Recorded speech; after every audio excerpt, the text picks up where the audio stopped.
Assalamualaikum warahmatullahi wabarakatuh. Bismillahirrahmanirrahim. Alhamdulillah wa bihi nasta'in. Wassalatu wassalamu ala Rasulillah sayyidil mursalin wa ala alihi wa ashabihi ajma'in, amma ba'd.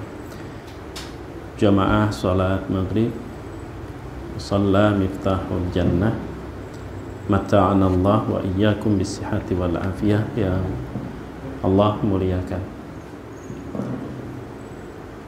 Alhamdulillah, pertama-tama puji dan syukur kepada Allah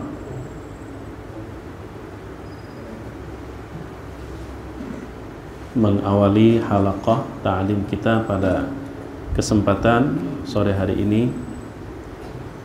Salawat dan salam mudah-mudahan selalu Allah limpahkan untuk Nabi kita Muhammad sallallahu alaihi wasallam beserta keluarga, sahabat dan pengikut beliau sepanjang zaman. Jamaah rahimakumullah, di antara kita perlu ulun perkenalkan saudara kita Ismail. Boleh dikatakan baru lahir, kita sering sebut mu'allaf ya. Beliau begitu sangat haus untuk belajar, mengenal dan memahami syariat Islam lebih dalam. Dan beliau sepertinya pernah ulun ceritakan kemarin. Nah, beliau inilah usia muda tapi Allah berikan kecerdasan yang luar biasa. Jamaah yang dimuliakan Allah Subhanahu wa taala, karena itu untuk kajian kita pada kesempatan ini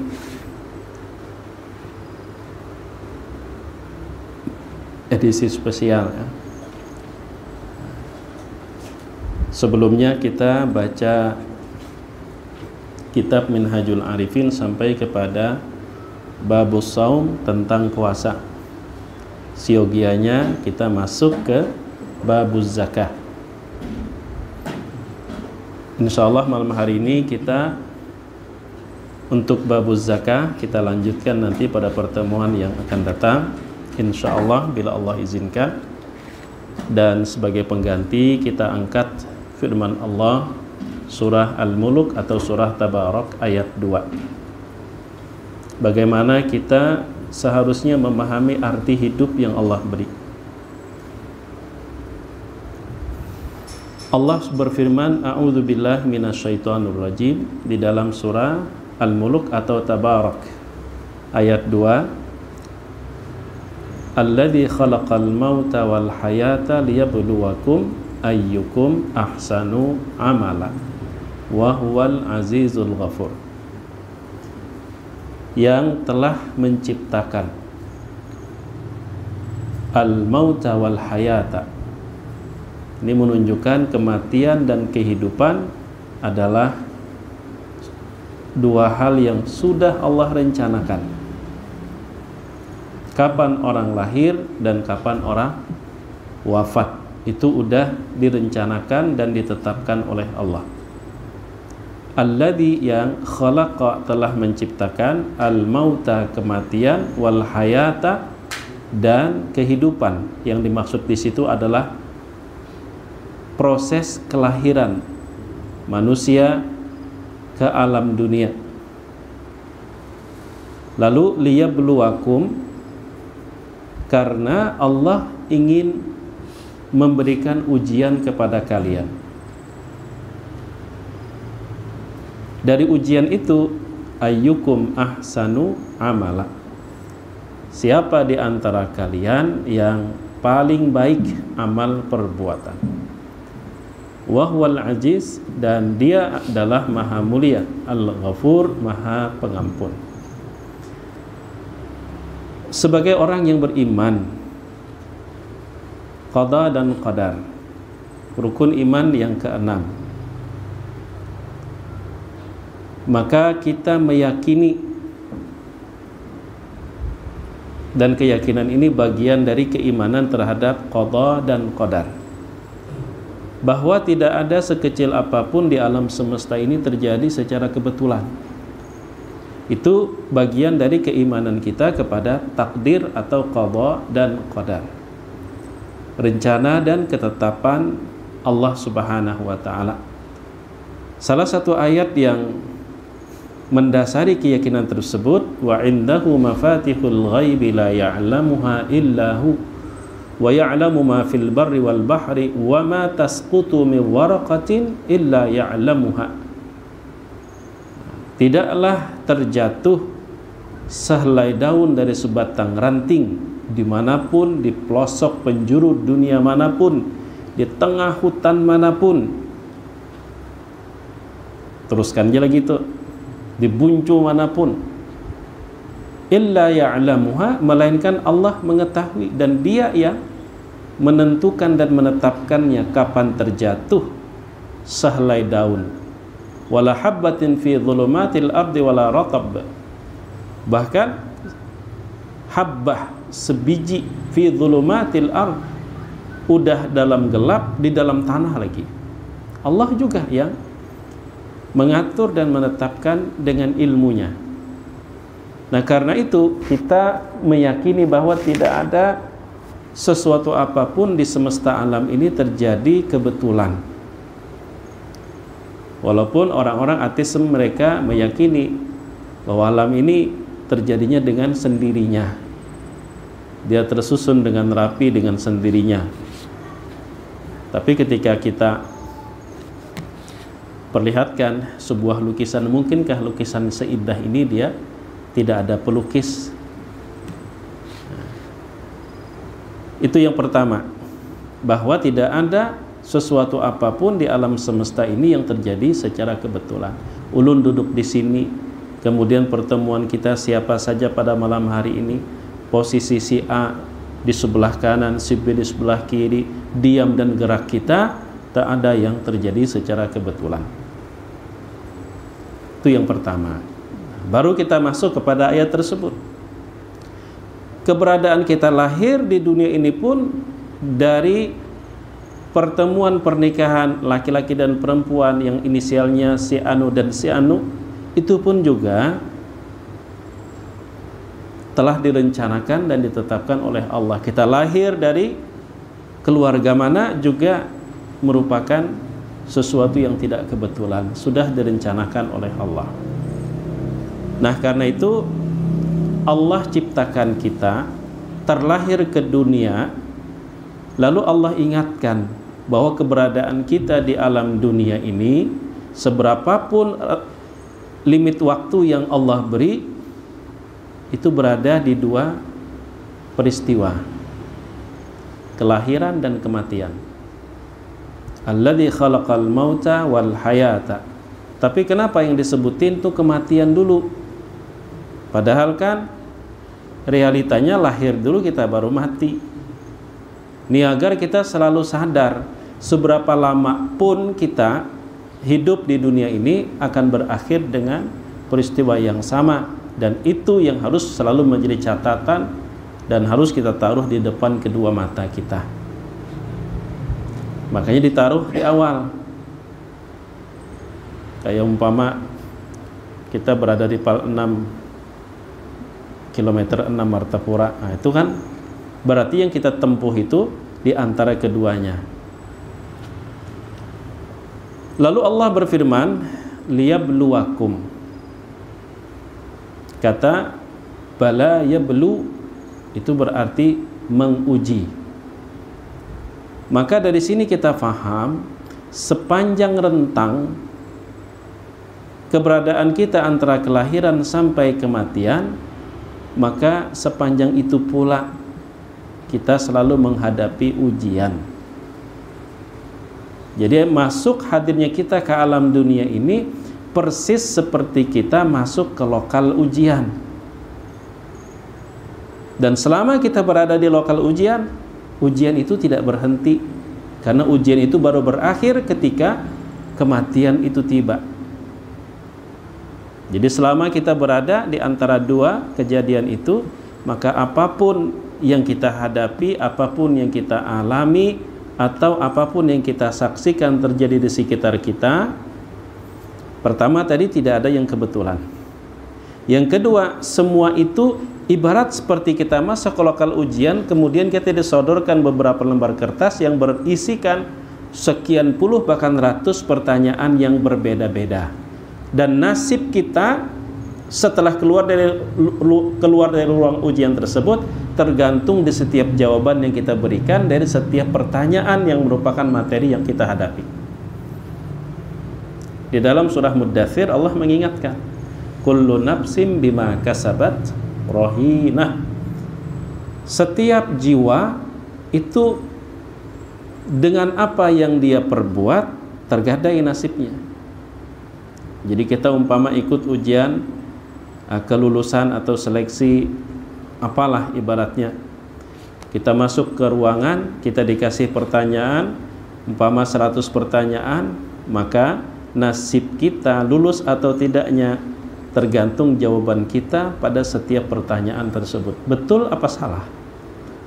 Kalau kita bisa menjawab semuanya dengan jawaban yang betul, keluar dari ruangan, kita akan mendapatkan kelulusan. Tapi kalau kita ngejawab benar cuma 50, rawan. Apalagi semuanya salah, jangan harap bisa kita lolos. Begitulah apapun yang kita hadapi, manis maupun pahit, suka dan duka, sedih maupun bahagia dalam hidup ini, maka semua itu adalah bentuk materi ujian yang Allah berikan ke kita agar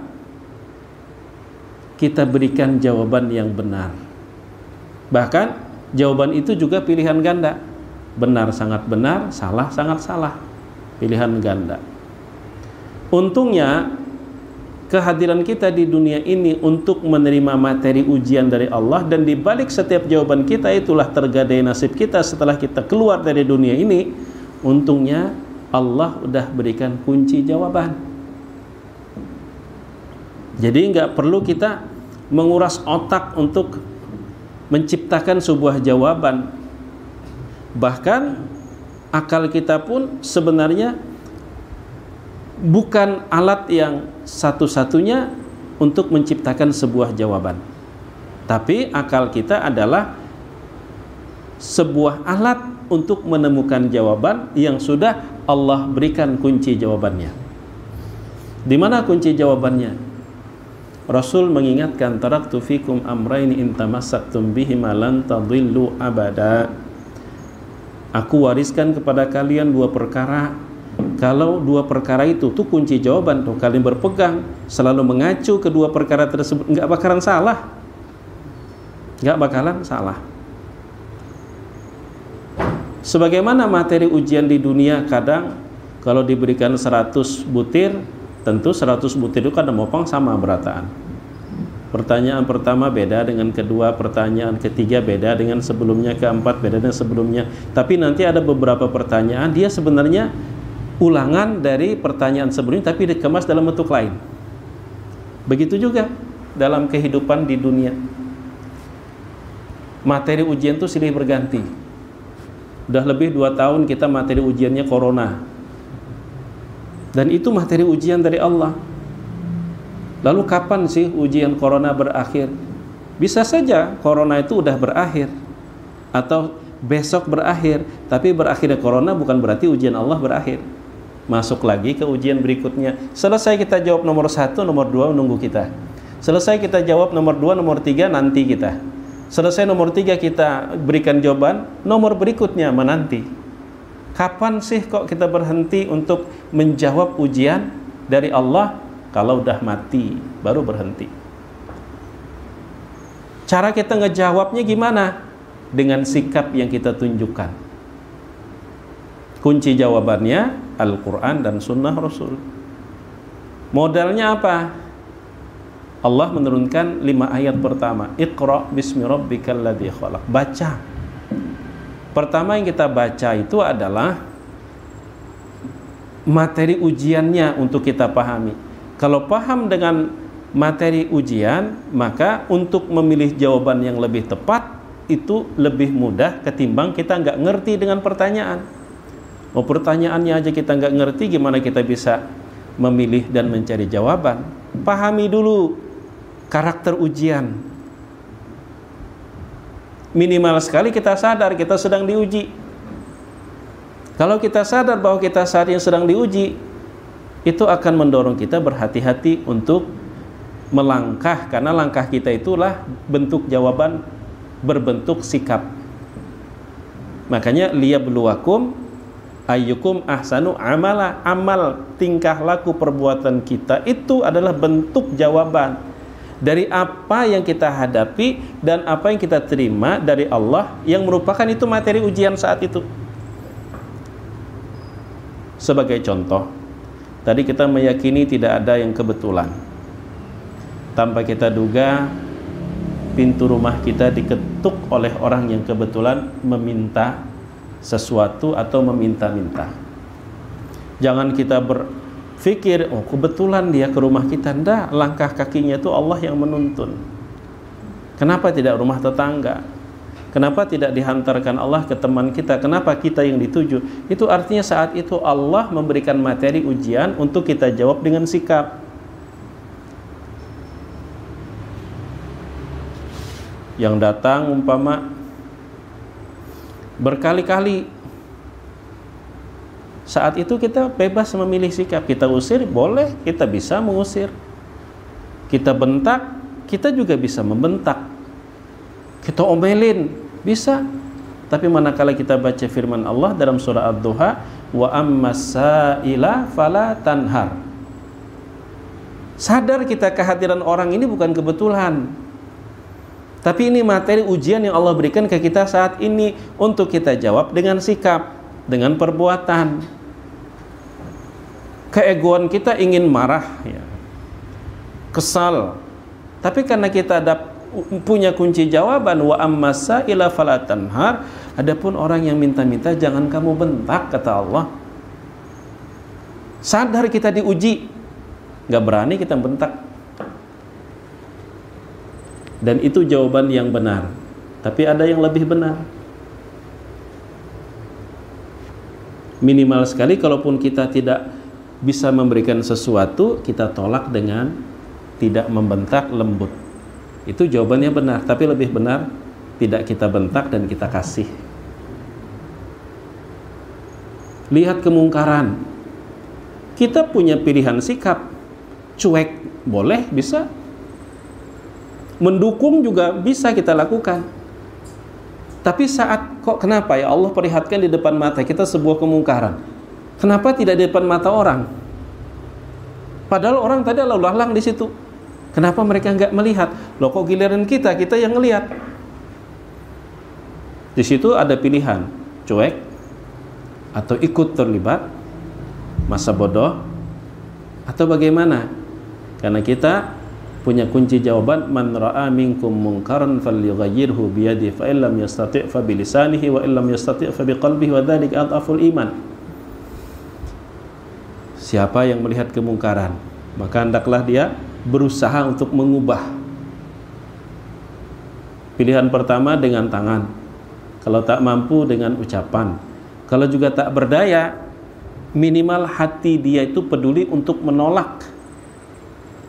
Tidak pura-pura tidak tahu, tapi sakitnya hati, sedihnya hati karena kemungkaran terjadi. Berarti ujian, materi ujian yang Allah berikan pada saat itu telah dijawab dengan sikap yang benar. Berhadapan, umpama lagi pas parak azan Jumat, kebetulan kita, bukan kebetulan ya, memang kita umpama profesinya, ya kalaupun kebetulan itu bahasa kita ya, profesi kita berjualan, jam segitu pas pelanggan ramai-ramainya antri lagi, sementara di sebelah sepi. Itu bukan kebetulan. Allah memberikan materi ujian kepada kita sebagai pedagang. Saat detik-detik sebentar lagi azan Jumat, terdengar azan Jumat, terusin atau gimana? ujian nafsu kita. Wah, ini jarang-jarang orang ngantri sampai segini. Jarang-jarang. Tapi bagi orang yang sadar bahwa tidak ada sesuatu yang kebetulan dan apapun yang dia hadapi itu adalah materi ujian dari Allah, dan nasib dia terletak pada jawaban yang dia berikan. Ingat dengan firman Allah, ya ayyuhalladzina amanu idza nudiya lis-salati min yaumil jum'ati fas'au ila dzikrillah wa dzarul bai'. Maka akan dia tinggalkan. Karena jawabannya sudah ada. Kunci jawaban. Berhadapan dengan perintah Allah. Maka kita punya pilihan, kerjakan atau tidak. Tinggalkan atau laksanakan. Karena kita punya kunci jawaban, ati'ullah wa ati'ur rasul, taat kepada Allah. Berarti berhadapan dengan perintah, jawaban yang benar laksanakan. Berhadapan dengan yang dilarang, jawaban yang benar tinggalkan. Contoh lain, dalam sebuah hadis qudsi Allah berfirman, man lam yasbir ala balaya wa lam yashkur ala na'mai wa lam yarda ala qada'i falyakhruj min tahti sama'i wal yatub rabban siwaya. Barang siapa yang tidak menjawab cobaanku dengan sabar. Jadi sabar itu kan sikap. Barang siapa yang tidak menyambut sikapnya bersabar ketika diberikan cobaan yang pahit, dan tidak menjawab nikmatku dengan syukur, tidak menjawab keputusanku yang masih jauh dari apa yang dia inginkan, tidak menjawab dengan berlapang dada dan ridha, dan jawaban itu adalah nasib yang menentukan atau tergadai dengan jawaban. Apa kata Allah? Falyakhruj min tahti samai, amun nangka itu keluar dari bawah langitku, wal yatub rabban siwa, cari ya Tuhan selain aku nang cucuk terus diliurinya. Nah, jadi kita mesti harus selalu menyadari apapun yang kita hadapi, manis maupun pahit, suka ataupun duka, perih ataupun sebaliknya, maka itu tidak kebetulan, tapi itu adalah materi ujian yang saat itu Allah berikan ke kita untuk kita sambut dengan sikap perbuatan, di mana sikap perbuatan itulah bentuk jawaban yang kita berikan, dan nasib kita tergadai oleh jawaban kita. Kullu nafsin bima kasabat rahina. Kalau itu selalu kita sadari, maka kita akan selalu berhati-hati melangkah. Tapi orang yang lupa kalau dia sedang diuji, maka persentase dia keliru dalam menjawab itu sangat besar. Kemungkinannya sangat besar. Apalagi kita dibekali dengan nafsu, kita dibekali dengan amarah. Umpama tiap Jumat orang datang ke rumah mengetuk, tiap Jumat mengetuk rumah, atau kali pertama datang dengan baik-baik minta pertolongan karena terjepit, umpama kita bantu, ternyata 2-3 hari datang lagi, ternyata rutin. Manusiawi kadang kita jengkel, mungkin terucap, nyawa kira undani hari-hari berduit kah? Kan kadang-kadang paling kadang pikiran kita, nang kayak ATM kah undani, rutin nang kayak undanang hutang. Bisa jadi pikiran kita seperti itu. Dan kalau kita lupa kalau kita sedang diuji, itu akan muncul di ucapan. Muncul di ucapan. Tapi kalau sadar kita sedang diuji, dorongan amarah, dorongan kesal itu dapat kita redam. Setidaknya ya kita bisa menolaknya dengan santun. Mohon maaflah pas tabelujur kadada jua lagi na. Mudah-mudahan pian ada rezeki di lain. Itu kalau kita sadar kalau kita saat itu sedang diuji. Mun kada sadar diuji bisa temamai pian.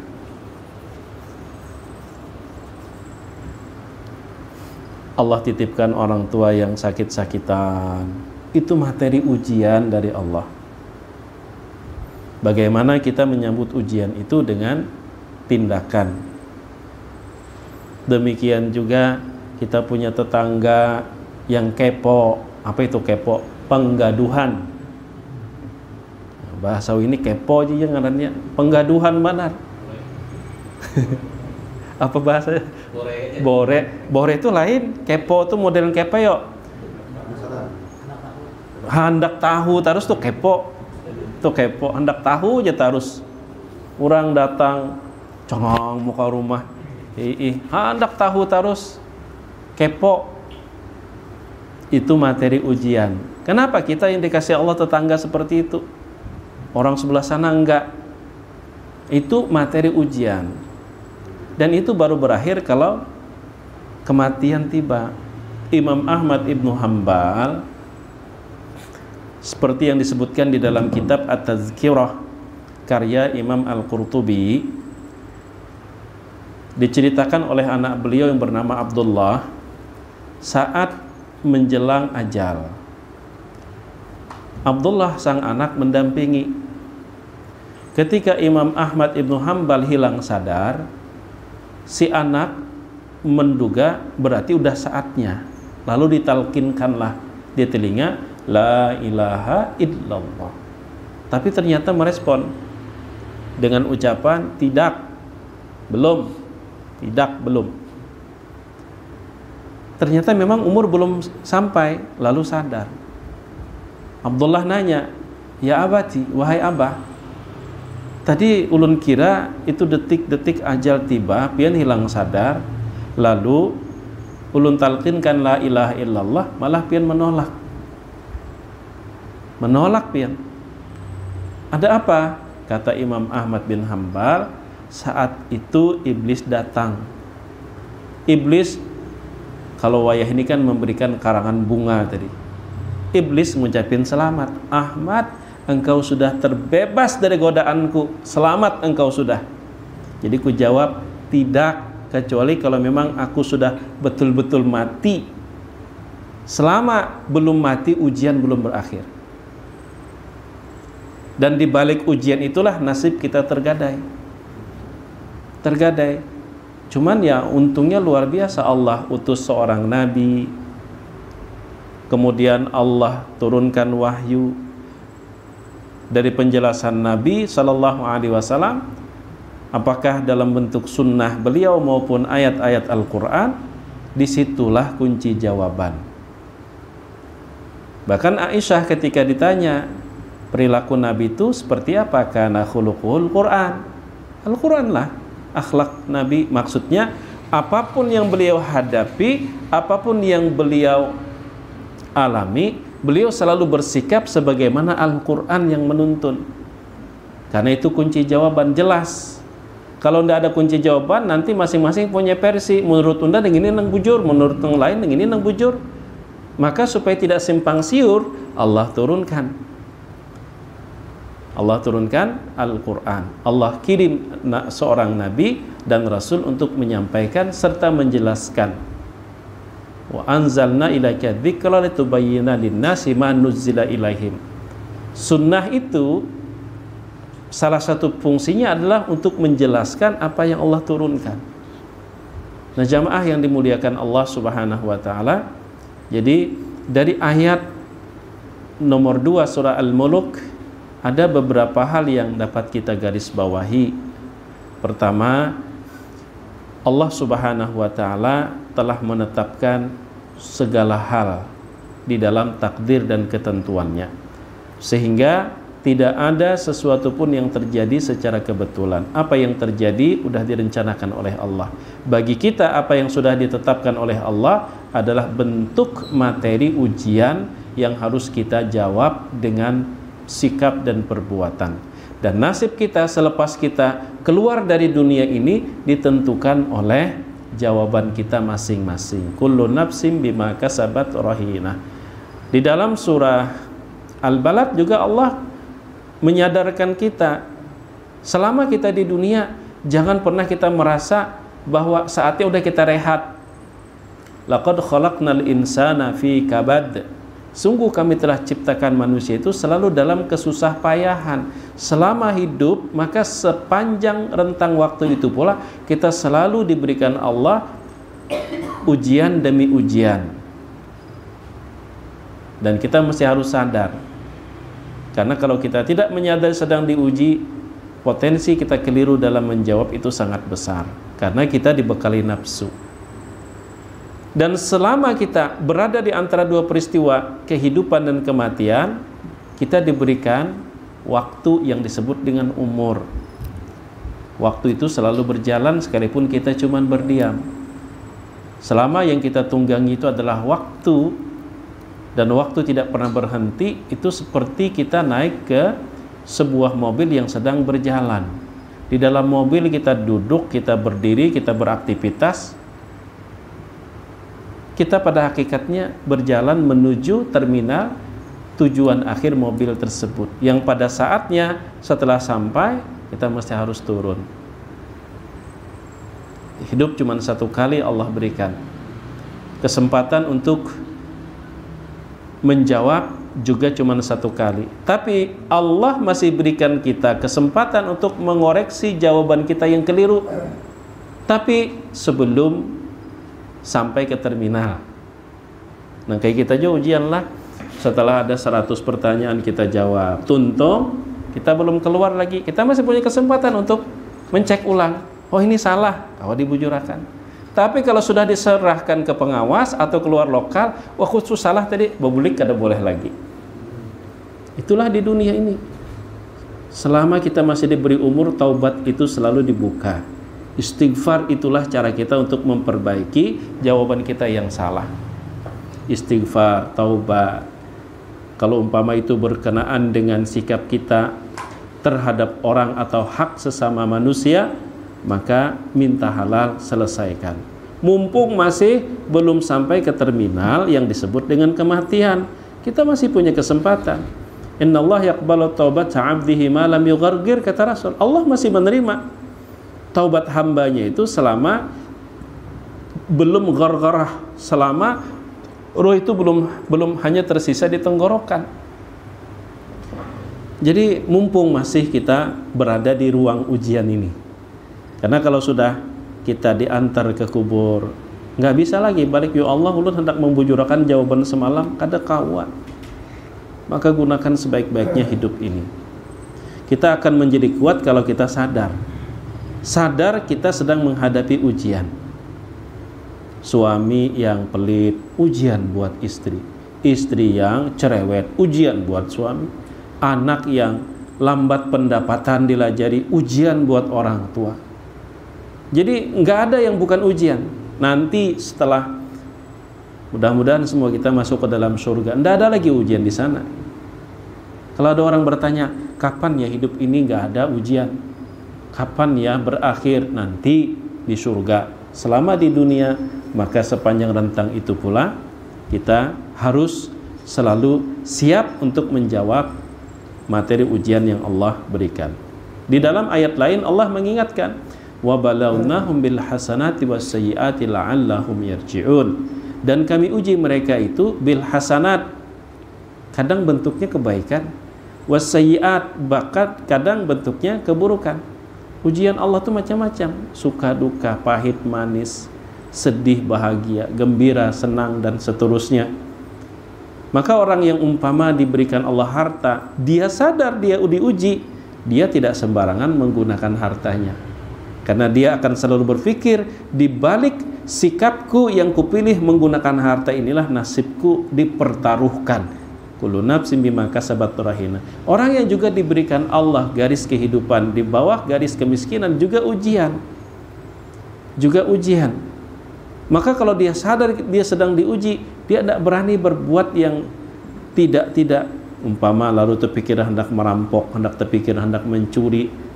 Termasuk juga ketika kita dihadapkan dengan godaan, umpama tergoda oleh perempuan yang cantik. Kalau kita sadar saat itu kita diuji, kita tak akan berani menjamah.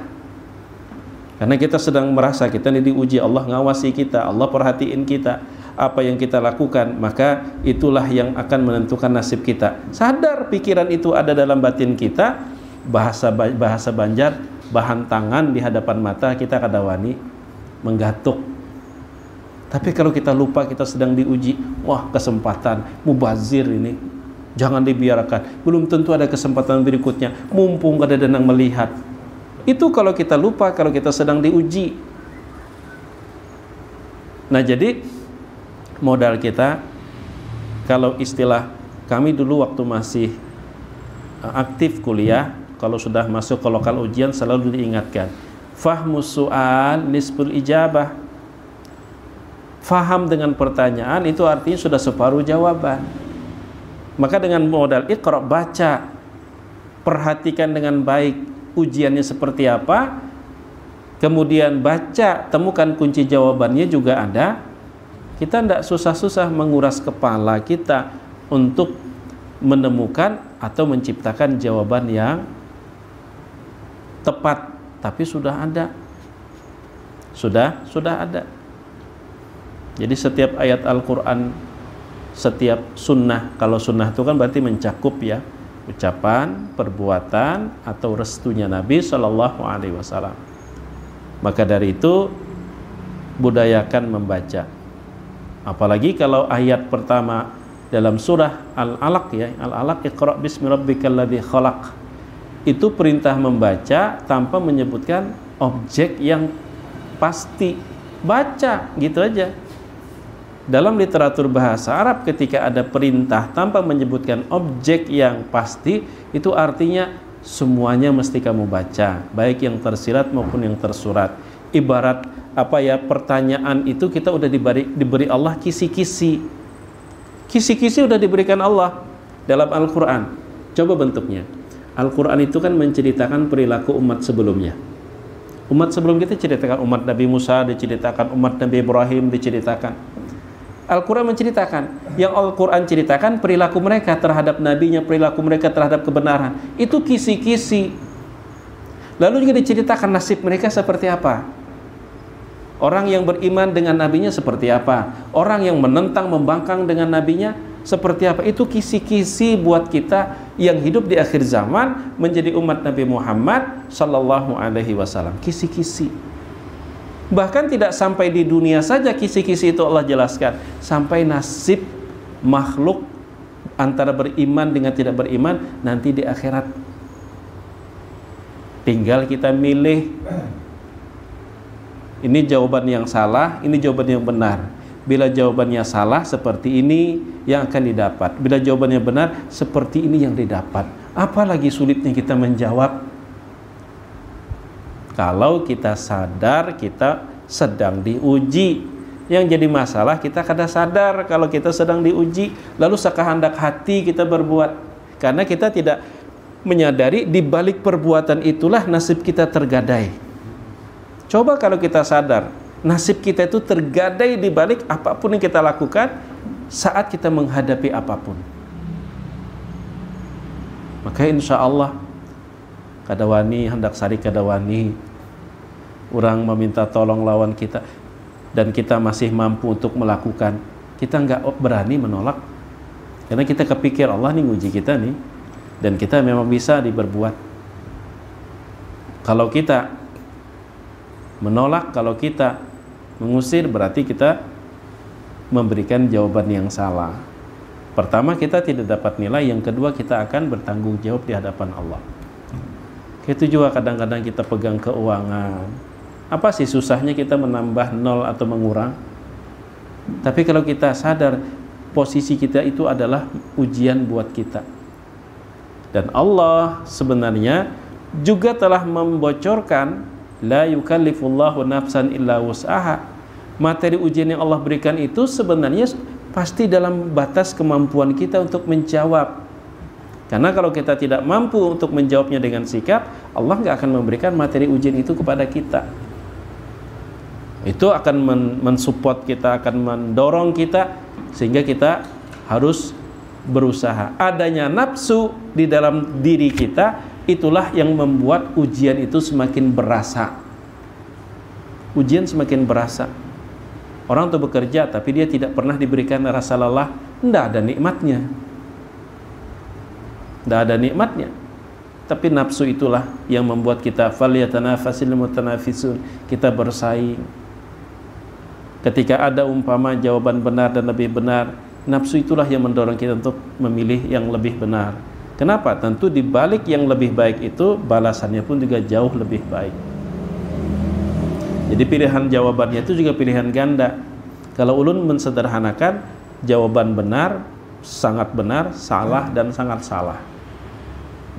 Ketika ada orang lapar, dia sudah sehari belum makan, lalu dia keluh kesah.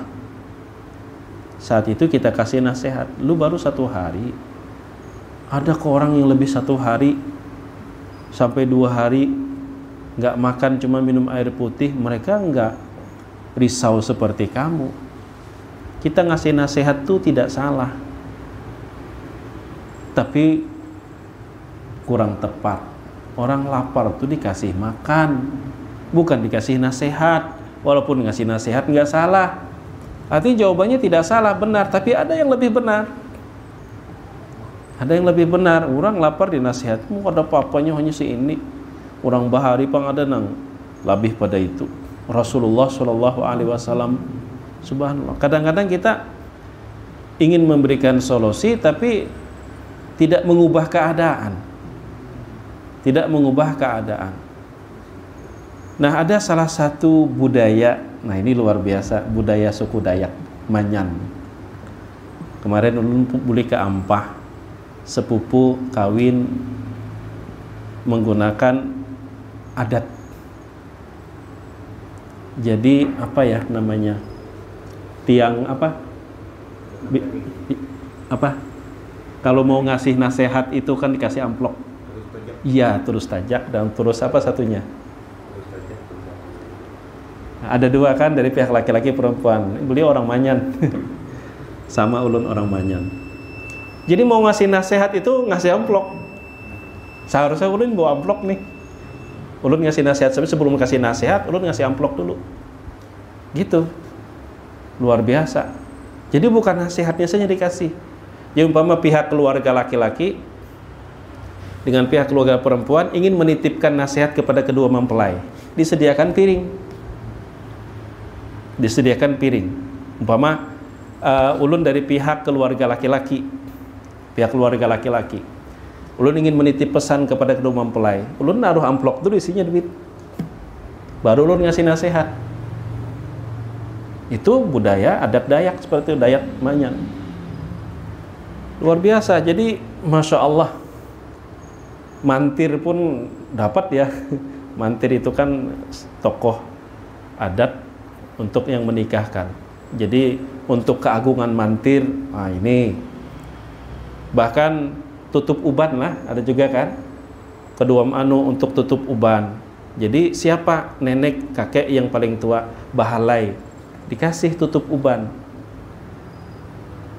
Cuman ya tergantung kesepakatan. Bahkan kita mau ngambil perempuan mereka pun dari suku Dayak, kita mesti bisa sampai puluhan juta bayar dengan adat. Dengan adat. Nang uniknya itu ngasih nasihat harus ngasih amplop. Jadi kalau ngikuti budaya Dayak nih, ulun bawa amplop nih, tunggal putingan ulun bari ipin, habis itu ulun ngasih nasihat. Kalau kita kan sebaliknya, yang dengar yang ngasih amplop. Kayaknya perlu niru juga lah hal seperti itu. Jadi orang tuh tidak hanya dikasih nasihat, tapi dikasih bentuk sesuatu yang real. Ini kita orang lapar dikasih nasihat sabar, tapi diberi makan kada diberi nasi. Nah, luar biasa. Acaranya itu dari pagi sampai tengah hari. Belum lagi nganter si mempelai laki-laki ini dipertemukan dengan mempelai perempuan. Dibawa dulu gadis yang lain. Ini untuk menanya kejujuran. Betul enggak? Pas kebetulan ada yang ulun dikalungkan selendang merah. Dan yang ditarik itu pun dikasih amplop. Dikasih amplop, mau naik ke atas kasih amplop. Burung apa? Burung juai, itu simbol kesetiaan. Burung juai. Luar biasa. Jadi kadang-kadang kita ngasih sesuatu tapi nggak menyelesaikan masalah. Makanya kadang-kadang ini ada fatwa, ulun lupa di daerah mana, haram hukumnya memberi uang kepada fakir miskin di jalan. Fatwa itu mungkin ulun masih berpositif thinking, fatwanya mungkin tidak lengkap disampaikan. Kan kadang-kadang kalau dia dikasih ikan terus, kapan dia mandirinya? Oke, betul. Tapi kasih unjunnya, dikasih unjun pun kada sekedar dikasih unjun, lajari meunjun. Ini umpama dikasih sedekah, kada boleh, sudahlah, lalu dimodali, tapi kada dilajari skill kemampuan, ya habis modalnya. Lihat aja di daerah-daerah pian, kadang-kadang diberi pupuk, nah, itu kalau aja bantuan dari pemerintah diberi pupuk, tapi orangnya tidak dididik, akhirnya pupuknya dijualnya pulang, habis juga. Diberikan pupuk, dimodali, tapi kada dididik, kada dilatih skill kemampuannya. Artinya memberi modal, ya betul itu sebagai jawaban untuk solusi ya. Tapi kalau orang yang nggak punya kemampuan, ya pada akhirnya bingung ya menggunakan kemana nih. Akhirnya keperluan perut mendesak, dijualnya juga. Nah, yang punya konsep pola pikir seperti ini dari mazhab Hanafi. Mazhab Hanafi. Makanya dalam mazhab Hanafi itu zakat fitrah aja boleh dengan uang. Karena melihat fenomena. Penerima zakat fitrah itu dikasih beras, numpuk, keperluan lain ada, dijualnya dengan harga standar pasaran nggak laku, akhirnya dijual dengan harga miring, yang diuntungkan pengepul. Akhirnya madhab Imam Abu Hanifah membolehkan karena itu lebih memberikan solusi terhadap hajat orang lain. Nah, jamaah yang dimuliakan Allah Subhanahu wa taala, waktu Isya sudah sampai. Jadi kita belajar kembali memahami arti dari kehidupan, bahwa sepanjang rentang waktu yang Allah berikan kepada kita di dunia ini, maka sepanjang itu pula kita menghadapi materi ujian satu demi satu dari Allah untuk kita hadapi dengan sikap, karena dan sikap kita itulah bentuk jawabannya, dan di balik jawaban itulah tergadai nasib kita selepas kita keluar dari dunia ini. Allah sudah mudahkan, Allah berikan kisi-kisi, Allah ceritakan juga kondisi alam kedepannya, bahkan kondisi nanti pada hari kiamat. Lalu kemudian Allah berikan kunci jawaban, orang yang seperti ini maka nasibnya begini, orang yang seperti ini maka nasibnya seperti itu. Itu kunci jawaban dari Allah. Kita tidak susah-susah, cuman kita maksimalkan kebiasaan iqra, budaya iqra, baca, baca, baca. Cuman kadang kayak apa ya, semacam guyonan. Itu ulun kali pertama membacanya itu hendak tertawa sorongan. Setelah aku rajin membaca, kan, buku-buku tentang kesehatan, aku tahu ternyata merokok itu membahayakan. Maka sejak saat itulah aku berhenti membaca, kan. Bukan berhenti merokok, tapi berhenti membaca. Itu kan lain lagi. Setelah aku baca buku, aku baru tahu ternyata merokok itu membahayakan. Maka sejak saat itulah aku berhenti membaca. Nah, itu lain lagi ceritanya. Membacanya nang ampih, bukan merokoknya nang ampih. Atau ada juga orang hendak bagagayaan, aku muar banar aja melihat orang nang berokok nang ini hujar. Melihat pabriknya tuh muar banar, hendak ku bakar dah pabriknya tuh, cagar berurusan non polisi. Maka ku bakar tunggal bilahan ini dimuntung kan, membakar tunggal bilahan dimuntung. Ya Allah. Membakar rokoknya tunggal bilahan memang dimuntung. Bepadahnya kada hendak ampih. Nah, ini yang dapat ulun sampaikan, yang mudah-mudahan bermanfaat.